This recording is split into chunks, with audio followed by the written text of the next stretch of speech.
Thank you.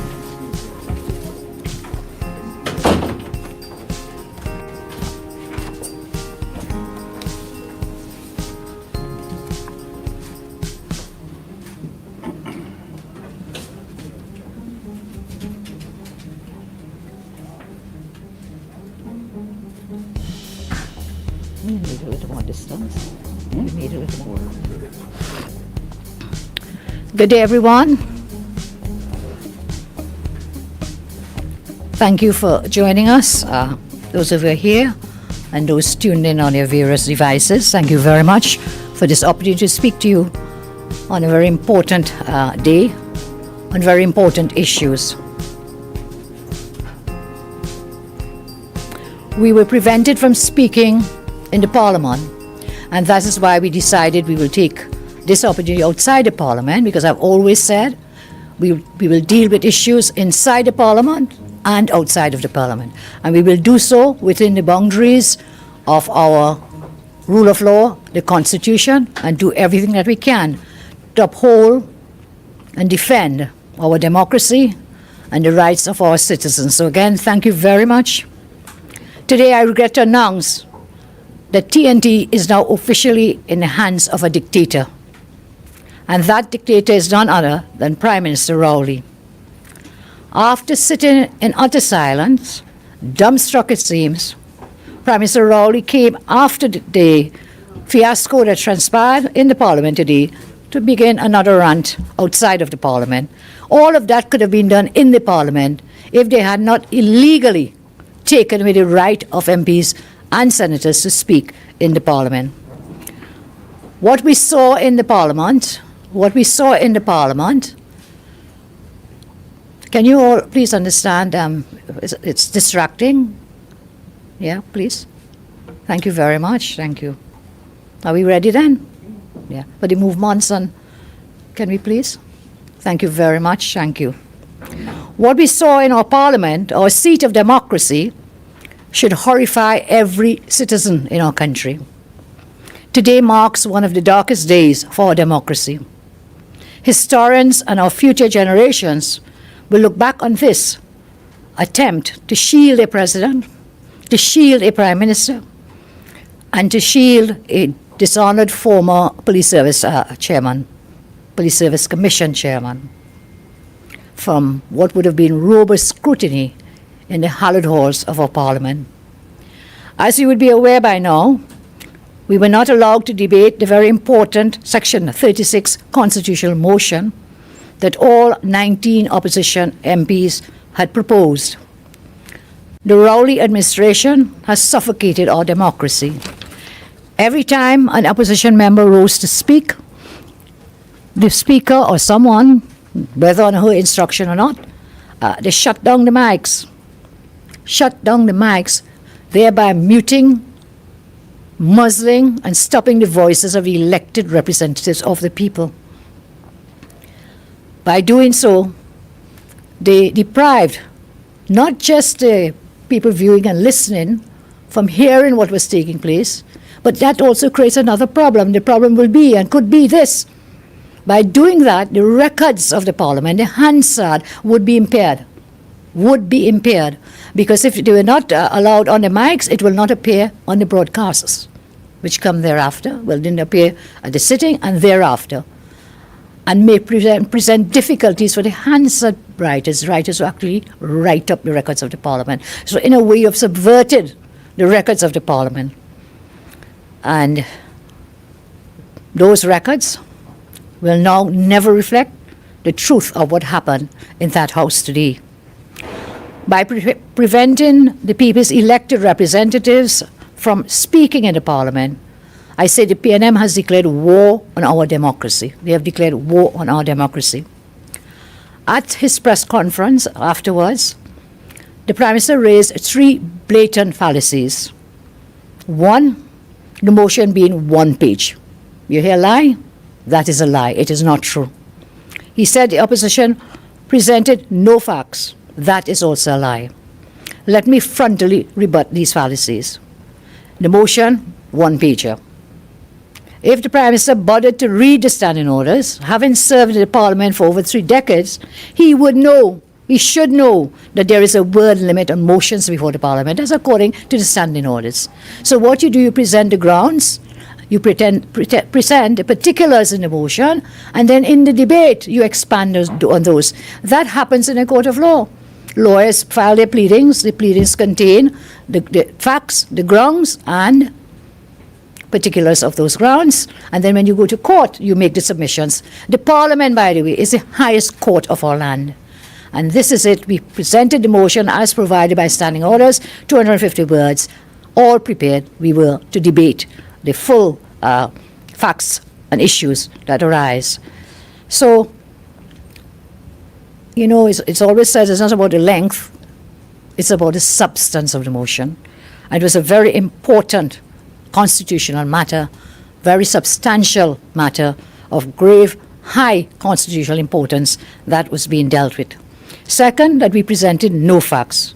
We were denied the opportunity to present our arguments. In law, the tribunal be voted in favor of the motion has had the constitutional function to find facts. That's what the tribunal we were seeking to have established would do. That's their job. They will interview people. They will seek to ascertain what are the facts, what really happened. They summon people before them, maybe the Speaker, maybe the President, maybe the Prime Minister, maybe any other high official, Madam Blitz herself, would be summoned to determine the facts. So the judicial goes to the Parliament, we talk, something material could have happened. That did not transpire today. So, look, I won't talk about incompetence and being guided by a very fumbling Attorney General, but they don't seem to understand what the Constitution says. Breaching on several occasions the very standing orders of the House that the Speaker is bound to uphold. We saw that parody there, that travesty of parliamentary proceedings happening today. Let's start with announcement by the Speaker. First of all, the document we were sent by Speaker, from the Speaker and the Clerk, at the top of it, it says, this sitting is for the purpose of dealing with the Section 36 motion. On such an extraordinary motion, no other business is to be transacted. None. No other business. Yet the Speaker chose to make this long announcement and then gave us no opportunity to respond. It was not an announcement. That's not an announcement. That was a statement by the Speaker. That was the first breach. Statement by the Speaker.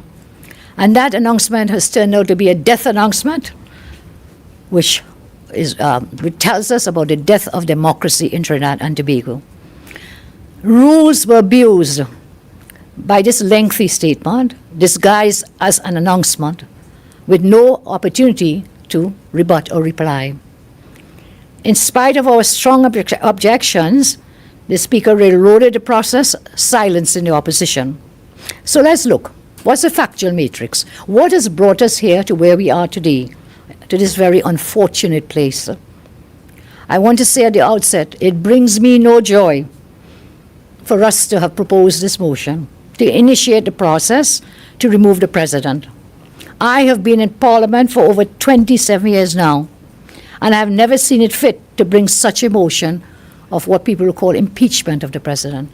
I have never done it before. We have not done it.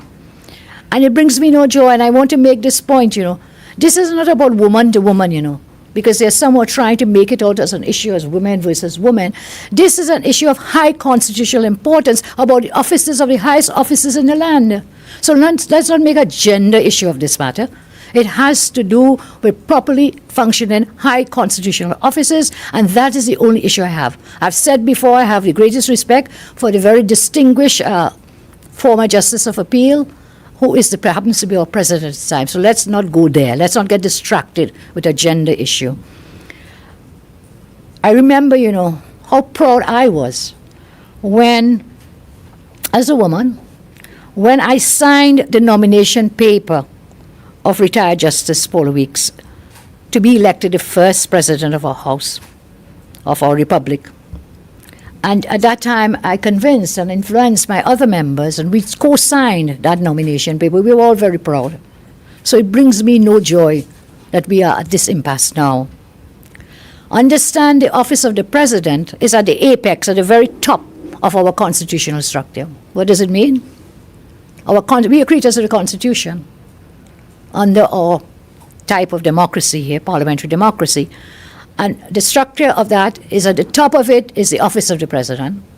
Thereafter, the office of the prime minister, the attorney general, because a cabinet must have an AG to be a duly constituted cabinet, and then you come down to the rest of us in the opposition and so on. So, president sits at the top of that pyramid structure. It was created in our 1976 Republican Constitution, whereby we placed a citizen chosen by our parliament to be head of state of our republic. This office was it is therefore an office based on the highest moral, spiritual, and legal issues, legal values, moral, spiritual values, and of course, legal underpinnings. This office requires uncompromising integrity based on the principles of transparency, fairness, accountability in the interests of good governance. As high as this office may be, though, the office of the president is subject to the supreme law of the land, our constitution. No one is above the law. When there is evidence that the president may have conspired with others to breach the constitution, then our democracy becomes fractured. It represents a clear and present danger to the sacred values upon which our forefathers have built our nation, built our constitution. There's an expression, and I don't mean it offensively, just figuratively. They say that the fish rots from the head. The fish rots from the head. And when it is that the highest officers in the land act in concert and conspiracy, some would say, in this manner, then we are fracturing our constitution and endangering our very fragile young democracy. When the Speaker and the government stifles a debate that was designed by the Constitution to provide an opportunity for the conspirators to explain their actions and account for their roles in breaching the Constitution, we know that we are in the midst of a galloping dictatorship. We as MPs, we took oaths of office to uphold the Constitution and the law. We are satisfied that we have discharged that sacred duty responsibly in attempting to hold the President accountable to the people of Trinidad and Tobago.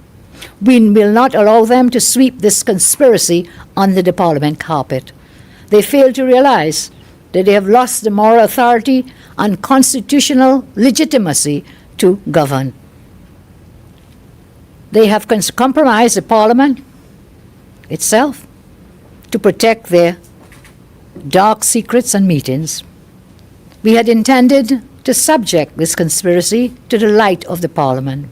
We intended to show how secret meetings between these high office holders and the fact that the President refused to identify with whom these meetings were held was a violation of the Constitution and a violation of the rule of law. We intended to raise in Parliament the contradictions and inconsistencies arising from some statements in the public domain. I will just note a few of them. The disintegration of the Police Service Commission, since its chair met with the President and some other high unnamed anonymous shadowy high official. The failure of the President to send the order of merit list for the Commissioner of Police to the Parliament. The sudden unexplained withdrawal of that list and the consequent matters that unfolded. The lacuna in the office of the Commissioner of Police and the destructive impact on the police service at a time of rising crime. We are now in a time of rising crime without a police service commission, substantive, a commission of police, without a service commission too, without a commissioner of police, without deputy commissioner of police, and on top of that, three deputy commissioners were wiped out as well, so we only have one remaining. Only one has been left as a result of the ruling. So we don't have the 3 deputies. We don't have the assistant commissioner of police. We don't have the commissioner of police, and no service commission to appoint any one of them, or to even appoint, to bring matters to the Parliament. I continue.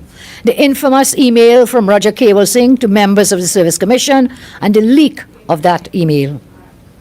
The conflicting evidence filed in various court matters by the DPA, Director of Personnel Administration, the President herself, and the Police Service Commission. I've set these out previously, and we will continue so to do, but the inconsistencies, the discrepancies, I said the maths just not mathsing. They each seem to have their own stories as to what happened, how it happened, and why it happened. The Prime Minister's futile and dangerous attempt to shout down this crisis from the political platform. The interconnected web of lies, deceit, and hypocrisy that links the nation's three highest offices, President, Prime Minister, and the Attorney General.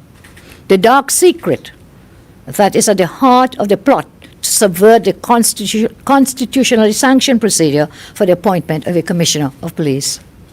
The Rowley press conference on the 16th of October 2021. The statement of the President published on the 17th October 2021. The President's letter of 12 August 2021 in response to an official pre-action letter. All of these persons have different stories. Question, which one is the truth? And of course, if we had succeeded in the debate, tribunal set up, that tribunal would have been able to assist us in determining, discovering the truth in all of these affairs. The government prevented an investigation of this matter by the Chief Justice and 4 of our most senior judges. I think that tribunal of these persons would have helped us to establish the truth. We are still in doubt as to what really happened at President's house. What are they hiding and why? If you had nothing to hide, if no wrongdoing took place, why didn't you allow the debate in the Parliament? I think that's a very serious question to be answered. What are you hiding? And why are you hiding it? You should have come clean to the nation. Come clean in the Parliament and tell us what it is that you don't want discovered, what it is you do not want the population to know. You owe a duty, a sacrosanct duty to the people of the land. Both the Prime Minister and the President have stated boldly that they will not reveal their secret meeting in the President's house, and they expect the public to have confidence in their best intentions, to have confidence in all of these circumstances. All 19 elected MPs wrote to Her Excellency on the 8th October 2021, asking her to provide pertinent information to dispel her reported role in interference with the selection process of a Commissioner of Police. So wait, we didn't just reach the Section 36 motion, We gave the President, we heard all the cries out in the public, John public, where people were calling for answers to questions. And no answers were forthcoming, or very vague, evasive answers, opaque.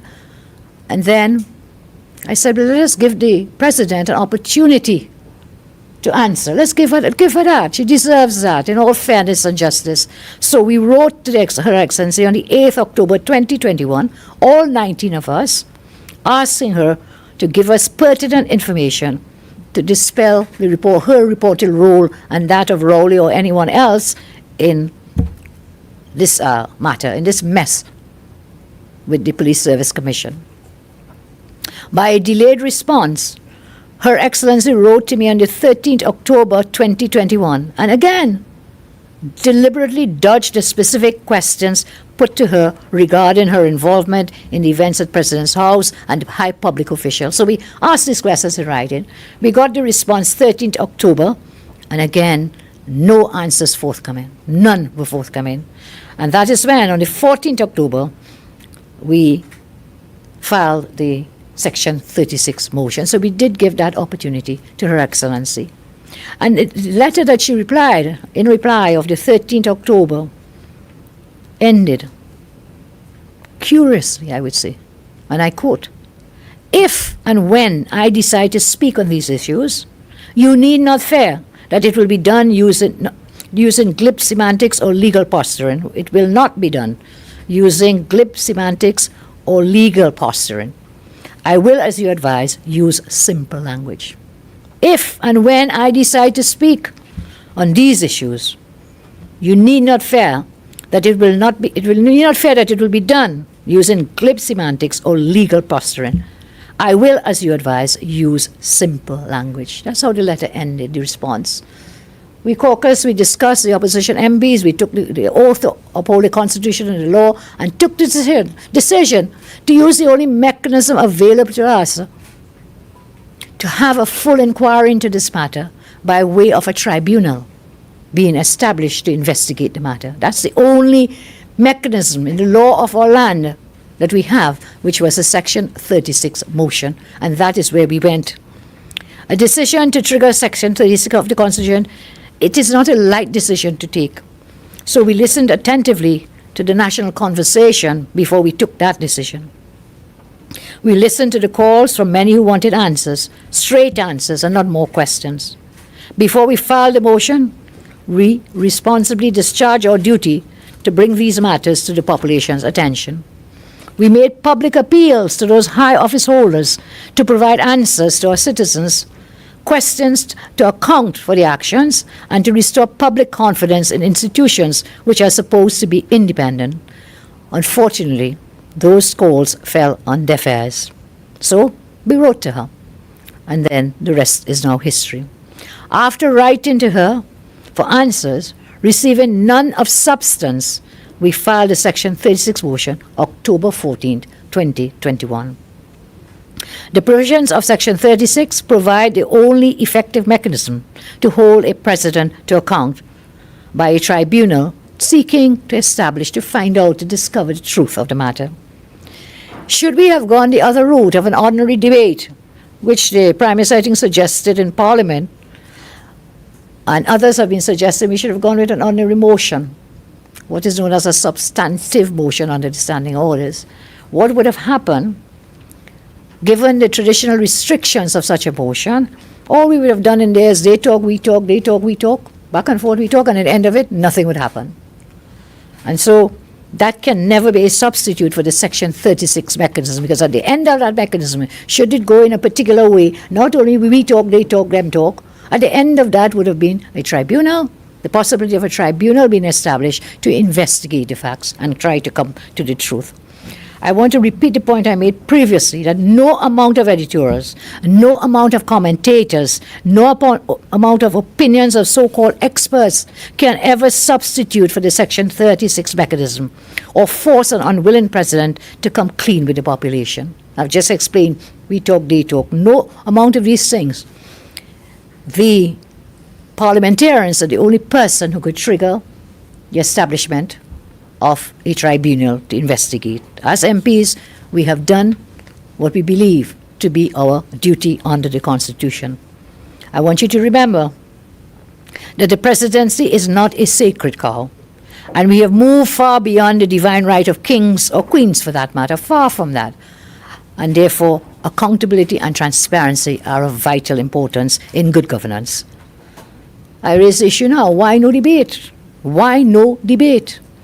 We are of the considered view that the guidelines issued by the Speaker to shut down the debate are illegal. They are unconstitutional, null and void, and of no effect. And this is why in the Parliament today, I said the opposition is participating under protest in these proceedings. We made it very clear that we do not agree with the legality of these unilateral guidelines that were put forward by the Speaker.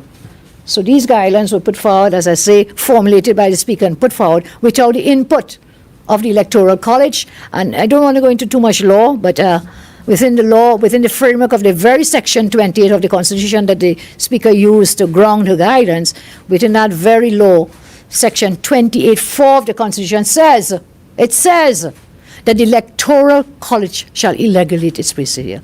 It didn't say the Speaker, not just one man show. It says a college, meaning all of us.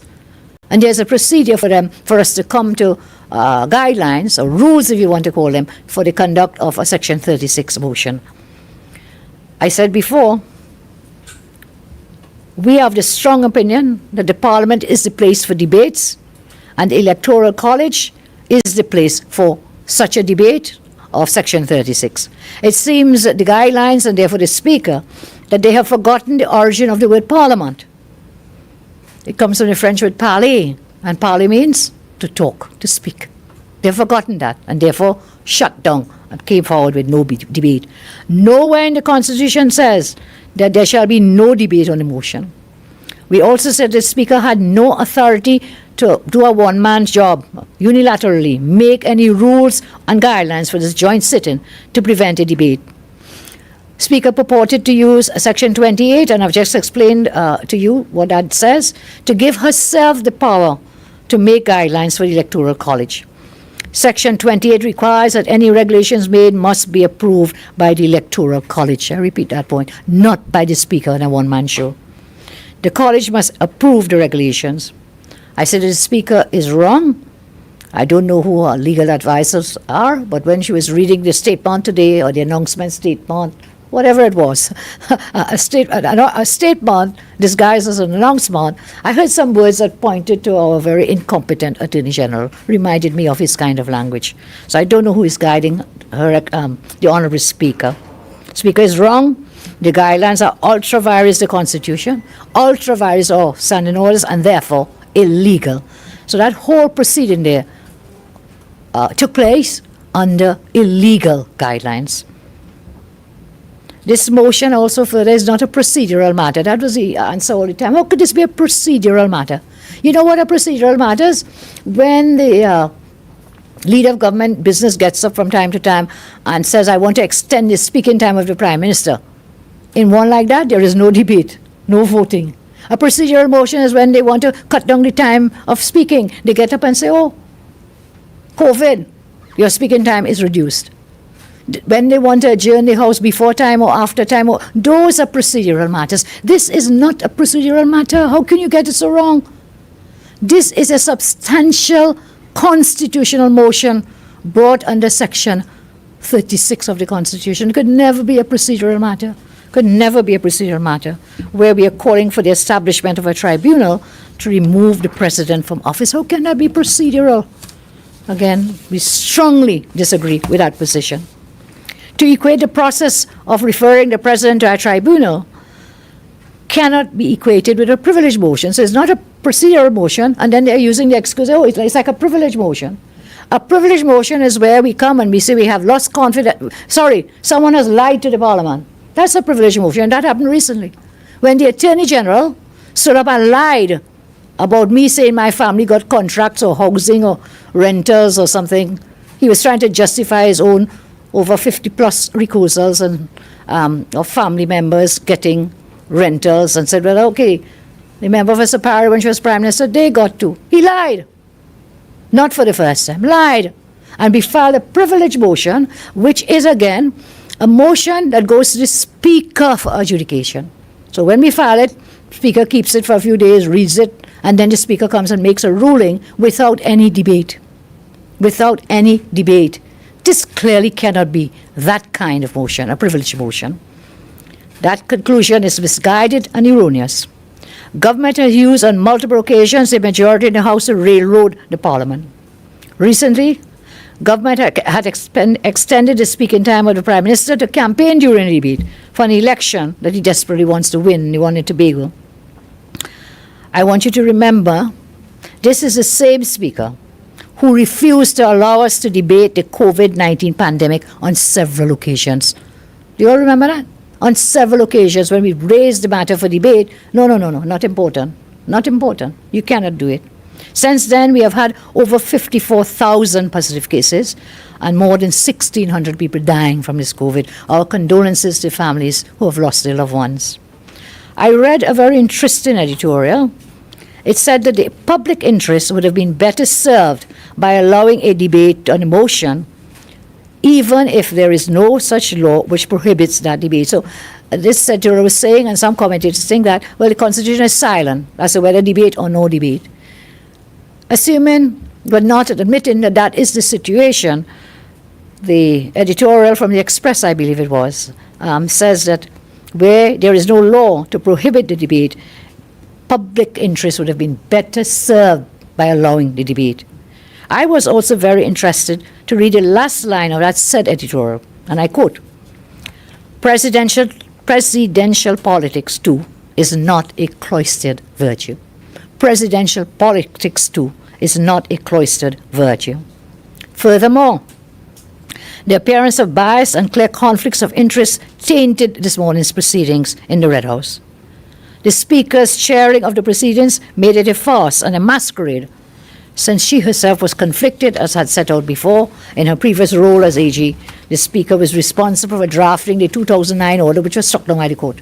And that is one of the pillars which has, one of the weapons, which has resulted in having no commissioner of police, no acting commissioner, no deputy commissioner, etc., the mess that we're in.